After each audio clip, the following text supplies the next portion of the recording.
மாண்புமிகு தமிழ்நாடு முதலமைச்சர், திராவிட முன்னேற்றக் கழகத்துடைய தலைவர், நம்முடைய ஈரோடு கிழக்கு சட்டமன்ற தொகுதியினுடைய இடைத்தேர்தலுக்காக வேட்பாளர்களை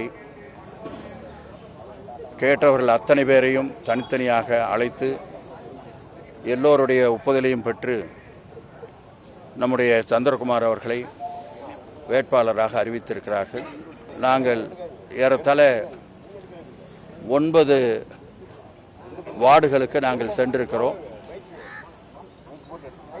வீதி வீதியாக அங்கே இருக்கிற பொதுமக்கள் அத்தனை பேரையும் ஒவ்வொரு வார்டிலையும் நாங்கள் சந்தித்திருக்கிறோம். மொத்தமாக கிழக்கு தொகுதிக்கு 33 வார்டுகள் இருக்கிறது. அதில் 9 வார்டுகளில் இருக்கிற பொதுமக்களை, குறிப்பாக தாய்மார்கள் அத்தனை பேரையும் நாங்கள் நேரடியாக சந்தித்திருக்கிறோம்.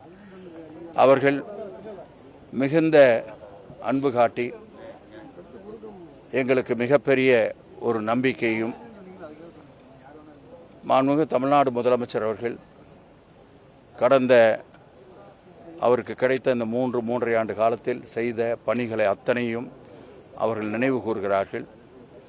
எனவே அது எங்களுக்கு மிகப்பெரிய ஒரு பயனுடையதாக, அரசாங்கத்திற்கும் இந்த கட்சிக்கும் தலைவர் அவர்களுக்கும் ஒரு நல்ல பெயரை கொண்டு வருவதாக அமைந்திருக்கிறது என்பதை எங்களால் உணர முடிந்தது.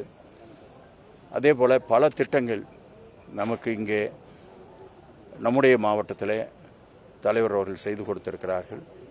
அதையும் அவர்கள் நினைவு கூர்ந்தார்கள். துணை முதலமைச்சர் உதயநிதி அவர்கள் இங்கே வருகிற பொழுது பல திட்டங்களுக்காக அடிக்கல் நாட்டி பல திட்டங்களை புதிதாக அறிவித்தார்கள். அதையும் மக்கள் நினைவிலே வைத்து எங்களிடத்தில் அதை பற்றி பேசினார்கள்.